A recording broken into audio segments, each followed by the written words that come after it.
এখনকার সাকিব খান আর তখনকার সাকিব খানের মধ্যে অনেক পার্থক্য। আগে আরো একটু গুলুমুলু ছিল, এখন অনেক সচেতন। যখন আমি সিনেমা করেছি উনার সাথে তখনও উনি কিং খান সাকিব খানই ছিলেন। উনার সাথে কাজ করা মানে অবশ্যই সৌভাগ্যের বিষয়। তো ওনার সাথে আমার দুটো কাজ হয়েছে, একটা ফাদ এবং পরেরটা হচ্ছে মেন্টাল। তো এখন তো কি বলবো, এখন তো সবার ছোট বড় সবার কাছে উনি একজন স্বপ্নের নায়ক। কিং খান আমাদের সুপারস্টার, সুপারস্টার না মেগা স্টার বলে সবাই। তো আমি মনে করি যে ভাইয়া নিজেকে অনেক চেঞ্জ করেছে আগের চেয়ে।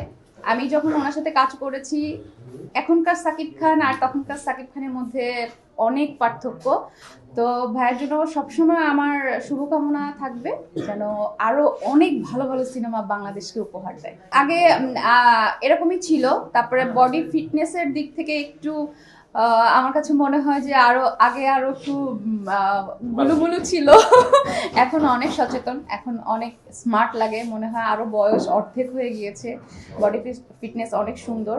আর আমার কাছে এটা মনে হয় উনি নিজেকে চেঞ্জ করেছে শুধুমাত্র কলকাতা সিনেমা করে।